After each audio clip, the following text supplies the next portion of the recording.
तो students blood group को study करने का एक और सिस्टम जो है वो बाद में सामने आया जिसको आरएच ब्लड ग्रुप सिस्टम कहते हैं। और आरएच ब्लड ग्रुप सिस्टम जो है ये एबीओ सिस्टम और एमएन सिस्टम से फ़र्क है। तो ये जो ब्लड ग्रुप सिस्टम है इसको पॉजिटिव और नेगेटिव के साइन से शो करते हैं। दिस पॉजिटिव और negative sign refers to the presence और absence of another blood group system antigen. अगर आपके जिस्म में आर एच एंटीजन पैदा होती है तो आपका जो ब्लड ग्रुप है वो आर एच पॉजिटिव है। अगर आपके जिस्म में ये आर एच एंटीजन या आर एच फैक्टर पैदा नहीं होती तो आपका जो ब्लड ग्रुप है आपका जो ब्लड ग्रुप है वो आर एच नेगेटिव है। अमूमन जो हमारे यहाँ पाकिस्तान में भी, लाहौर में भी आप हर जगह देखते हैं, आप लोगों ने अपना ब्लड ग्रुप भी शायद कभी चेक करवाया हो, तो जो ब्लड ग्रुप है वो ABO सिस्टम जो है वही चल रहा है और उस सिस्टम के ऊपर पॉजिटिव और नेगेटिव का निशान लिखा जाता है। तो वो जो पॉजिटिव और नेगेटिव का निशान लिखा जाता है वो एक्चुअली में ये RH फैक्टर की प्रेजेंस और एब्सेंस को ही शो कर रहा होता है और ये RH ब्लड ग्रुप सिस्टम को ही डिनोट कर रहा होता है। तो ये सिस्टम फिर लैंडस्टीनर ने ही अगेन अपनी दरियाफ्तों में से दरियाफ्त किया 1930 में। इस एंटीजन के बारे में उनको पता चला।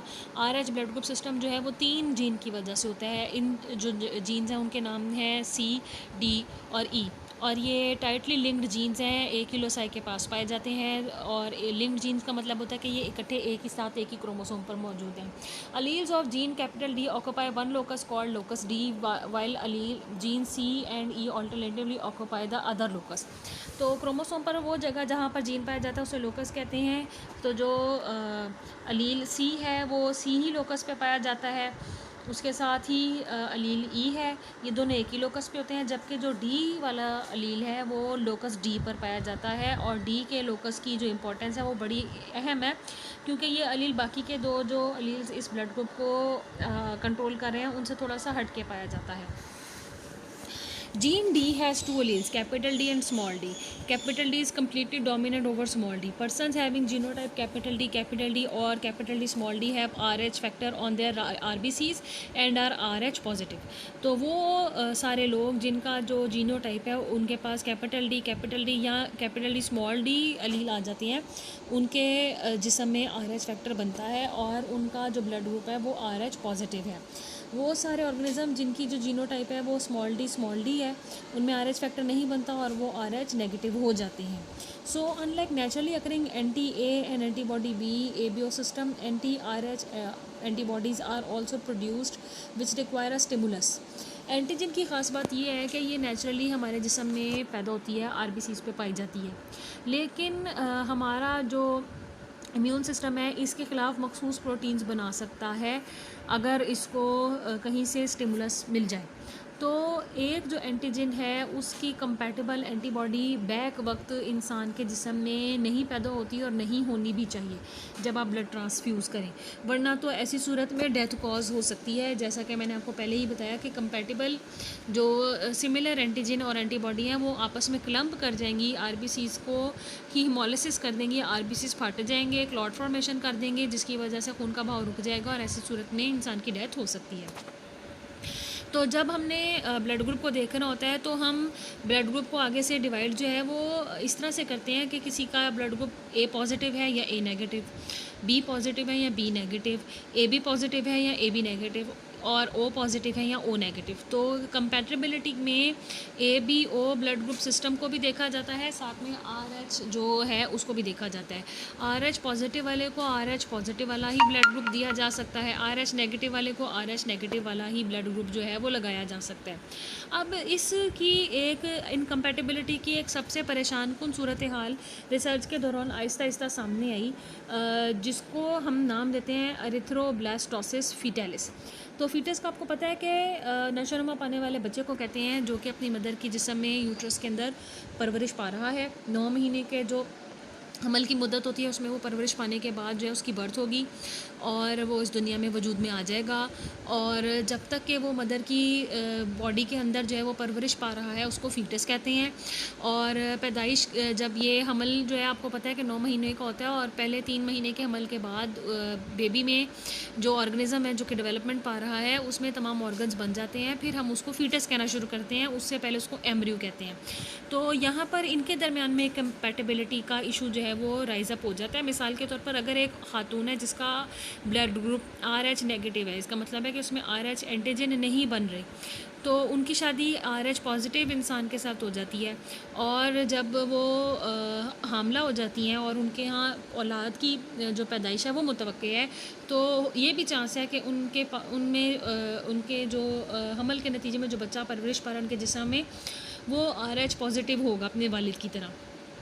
अब क्योंकि आप जानते हैं कि हमल के दौरान प्लेसेंटा नाम का एक टिश्यू बनता है जो कि मदर से सारी जो न्यूट्रिशन है, जो ऑक्सीजन है, वो पैदा होने वाले बच्चे को देता है, परवरिश पाने वाले को बच्चे को देता है, और बच्चे के जिस्म में पैदा होने वाली कार्बन डाइऑक्साइड और नाइट्रोजनस जो वेस्ट हैं उनको निकालने में मदद मिलती है इस प्लेसेंटा के थ्रू।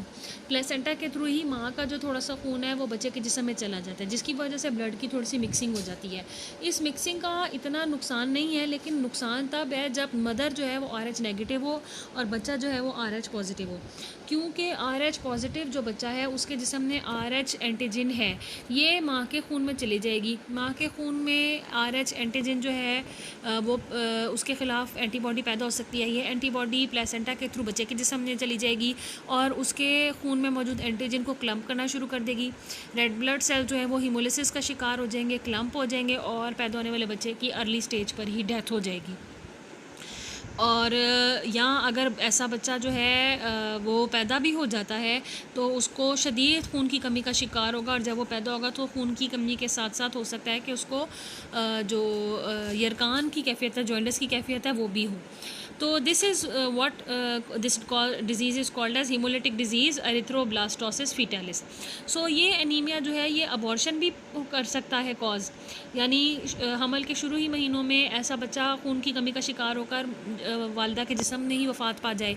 स्टिल बर्थ, मुर्दा पैदा भी हो सकता है, और या ये भी हो सकता है कि जो प्रेगनेंसी है वो पूरी तो हो जाए जैसे तैसे करके, लेकिन पैदाइश के वक्त क्योंकि खून की कमी का बच्चा शिकार हो रहा है तो जो बच्चे के जिगर है, लिवर और स्प्लीन, जिसे हम उर्दू ज़बान में तिल्ली कहते हैं, ये एक्सेसिव इनको काम करना पड़ेगा रेड ब्लड सेल्स बनाने के लिए, जिसकी वजह से स्वेल कर जाएंगे, और बच्चा जब पैदा होगा तो उसके जिस्म में डैमेज सेल्स के मरने के वजह से बिलीरुबिन नाम का एक कंपाउंड इकट्ठा हो जाएगा जो कि उसके ब्रेन सेल्स को अफेक्ट करेगा, उसकी स्किन को अफेक्ट करेगा, उसके खून को इफेक्ट करेगा, उसके खून की अंदर रेड ब्लड सेल्स की बहुत कम मिकदार रह जाएगी, जिसकी वजह से उसकी आँखें पीली पड़ जाएंगी और उसको जॉइंटिस हो जाएगा।